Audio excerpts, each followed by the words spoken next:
Hi guys, good day, good morning, good evening, wherever you are. Hi.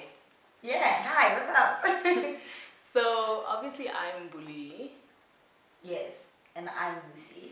and we are here today. We're actually doing a joint video. This is our first joint video, so it's very weird because we're used to doing things by ourselves, so we don't know actually when to cue the other one in or how to do it. We don't know, but yeah, it should be fun. It will be fun, definitely.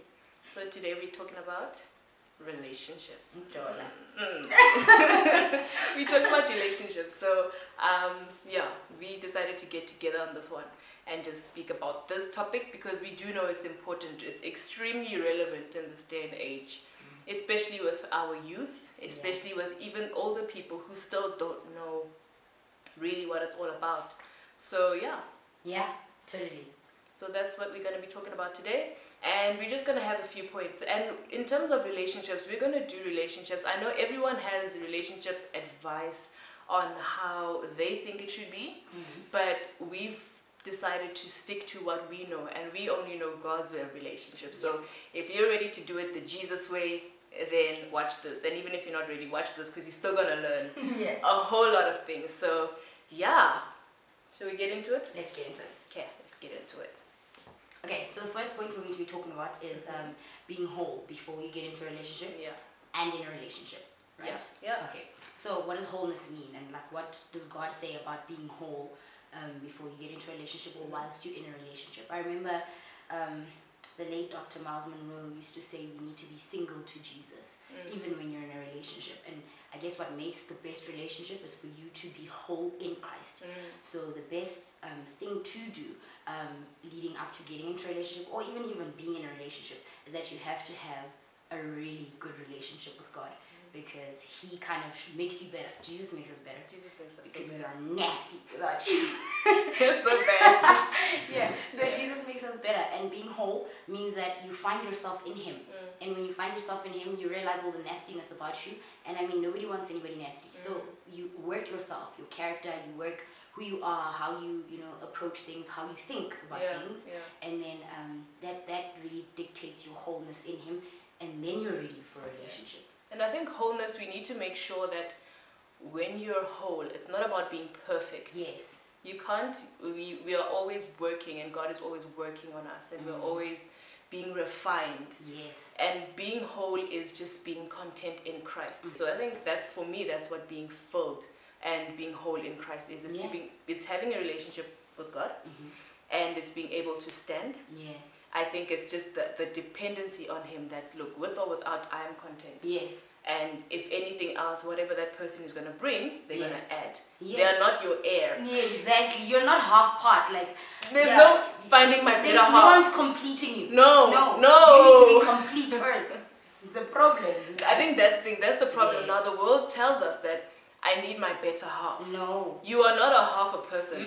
God doesn't create half jobs. No. So you are a whole person. Yes. When he created you, he literally said it is finished, you are complete. Yes. He created you and he breathed life into you, breathed purpose into you. Yes. So you need to make sure that you know that. Yeah. That there's no such thing as now my other half. No. You can't put so much dependency on a person.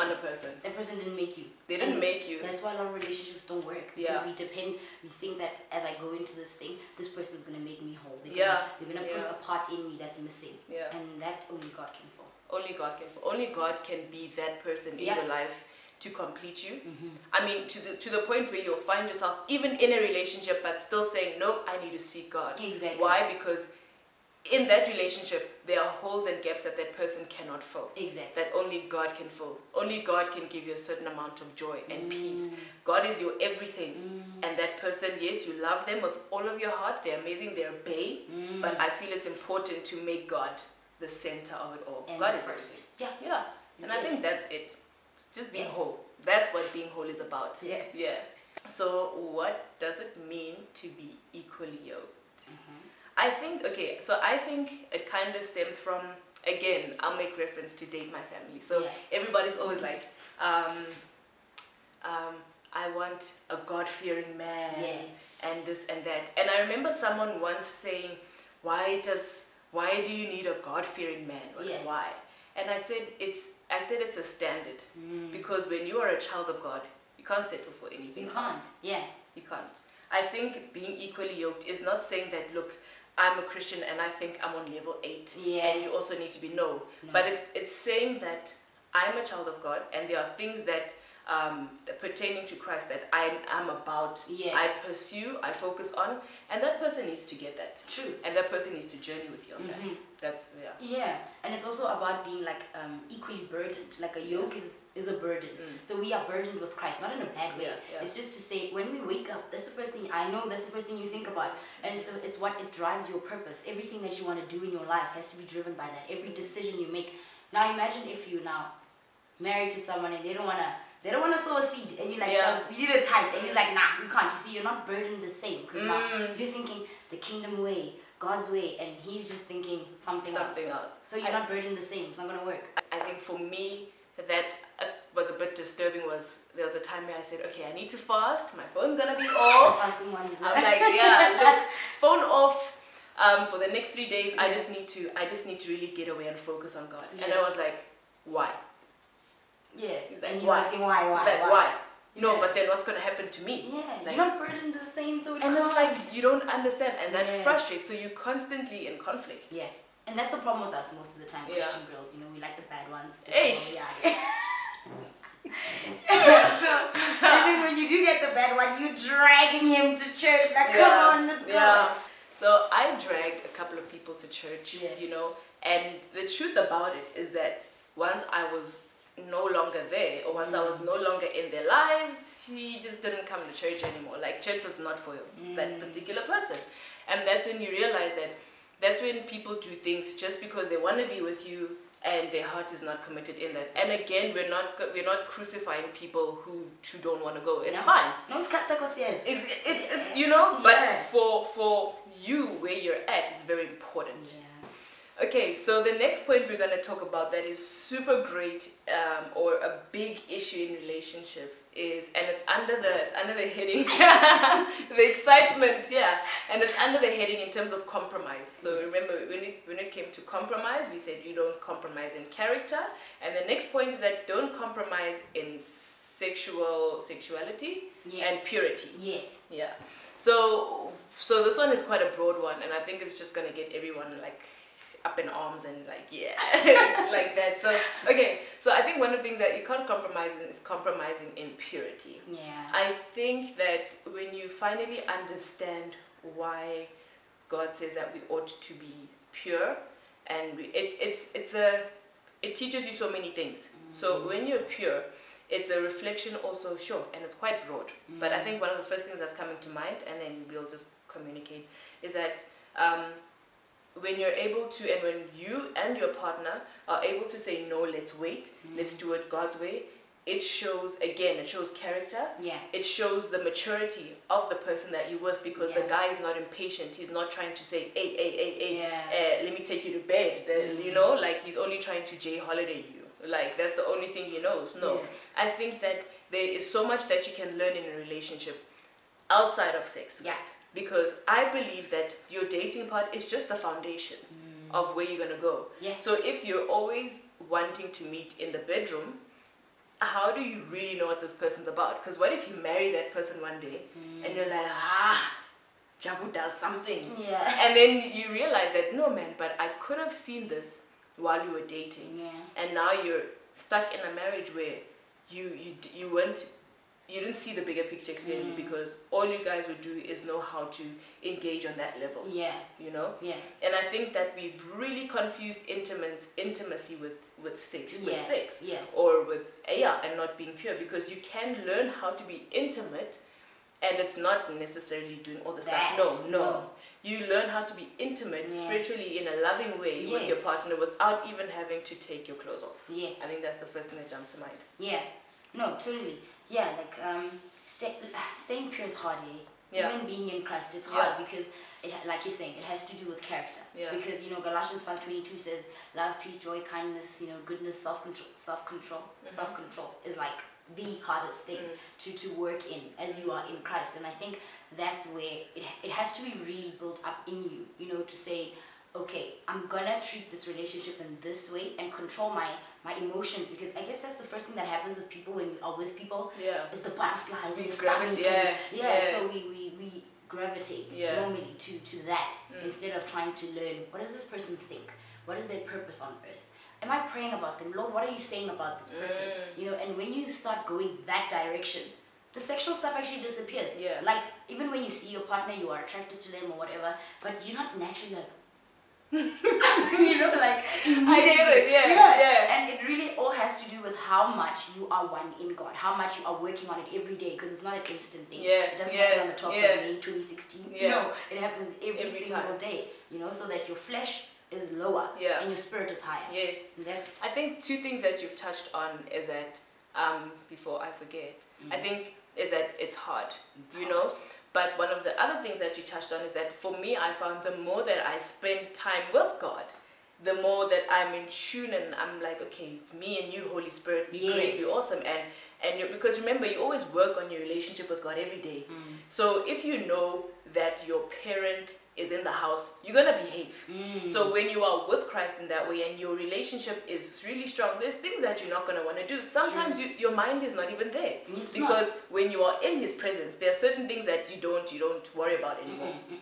But I think it's, and I also think it's important that in it being hard, know that it is hard, because I think one thing I love about the youth nowadays is that they're really starting to open up about, especially those who, you know, are in Christ and they go to church, they open up about the difficulties, you know, of staying pure, because staying pure is not an easy thing, but it is a doable thing. it is. It is a doable thing because you're looking at a bigger picture. You know, you're looking at a bigger picture, and I think it will. I think when time goes by, one will be able to explain like fully, you know, why we choose to be pure. But I think that it's a standard and can't be compromised. And you need someone, again, when you're equally yoked, you're on the same page. Exactly. Because you don't need someone who's gonna be like, let's do it. No. No. And that's the thing, is like, I don't even want to say that like I wasn't that girl. I was that girl, because you know, I had not worked myself to the point with Christ where that wasn't so it was such a like strong feeling on me, because I was so attracted to my partner, and I was like, Lord, if I'm gonna ask for forgiveness, you know, I'll ask for forgiveness. But then when I found like and I was already in Christ, mind you, but then when I spent more time with God and I gave Him more time, I realized this is crazy. Like, I don't even have the desire. I don't even think about it. You know, and that's good, because the desire must come at a later stage. You know, because then it's pure. Let me ask you a question that I know someone's probably gonna ask. What do you think about like the kissing and all that stuff now, being in Christ? You know, what do they call it? Courtshipping. Being in a relationship. Do you think that you guys can kiss and hug and whatever, and don't you think that those kind of cause the danger of getting to that? Okay, so there are certain things, and I would also love it if you guys would also add on. You know, you can comment, you can message, whatever. We'll say all the details afterwards. But for me, I think, and to each their own, because some people can't handle, so you need to know yourself. You need to know and say, look, I can't handle it when you touch me like that, or when you touch my arm, don't, like, because I'm just, no, really, it's just like the smallest thing. If you're touching my arm and I feel somehow some heat, don't. Rather don't. Set boundaries. Set boundaries. Boundaries is an amazing thing. Set boundaries, because when you know that you're passing those boundaries, then it's going to be late for you. So it's important to set boundaries and have a partner who will respect those boundaries and not be thinking about themselves, because if they pass those boundaries you've set, that means they're selfish. They're not thinking of you. They're not thinking that, yo, this is going to make my person intense, like feel some way. So I think it's a kissing and the hugging thing and all of that. It's entirely up to you and what your boundaries are. There are people that can handle this, but I personally would say, let it not go beyond kissing. Let it not beyond, and even the levels of kissing, let it not be like Bold and the Beautiful, like because things are bound to happen. There's gonna be some heat. There's gonna be some heat. Keep it simple. You know, if you want to be affectionate, some of us like being affectionate, some of us like holding hands. I think you can do that, but like, just don't push the boundaries. I'd say don't push the boundaries. And I agree. I really agree. Let me come from my point. You know, it's good to give people your story. No, I think that I'm very affectionate, right? I'm in there, like you know, I'm very affectionate, and I think that was the problem in my relationship, is that I was really pushy, and I really didn't understand where he was coming from, because he really didn't want to, because he knew what it's gonna do to him, and I wasn't concerned, because girls need to understand that guys aren't the same. Yo, when you touch his hand, he's somewhere else. He's In there. 1 minute, yeah, he's just like, and you're like, no, right? Yeah. Keep it chill. Yeah, yeah. It's not that way. Yeah. So I think it's really important, like she says, communicate and understand what your partner wants and what does not want to do. You know? I think we've touched on the basics. Yeah. The basics. Yeah. And I think when we come together, we will elaborate more. Yeah. Yeah. Totally. So I think that was super fun. And yeah, please don't forget to subscribe. Subscribe. Subscribe on on Busi Xaba, her channel, and don't forget to subscribe below on my channel. And also, it will be awesome if you comment, and we also want to hear your feedback. We would like to have your questions. If you don't want your question out in the open or your comment, you can contact us on our social media. She's on Facebook. I'm on Facebook. Yeah, well, the name's below. We're very simple people. We don't have like, oh, Spicy Girl Deluxe at star 1-800-3. Yeah, no, it's very simple. Wash. It's Busi and Bully, and then just send us the comments, and it'll be really great. And if you really need to say something or share something, even if, whatever it is, just below comment, and then it would be great to also hear your opinion and your feedback and what you have to say. But we hope that this has been insightful, and you've learned one or two things, and thank you for tuning in. Thank you. Awesome. Till Thanks next for time, having me. guys. Thanks for joining me. Yeah. Thank you for joining me. Thank you so much, guys. Take care. God bless. Mwah.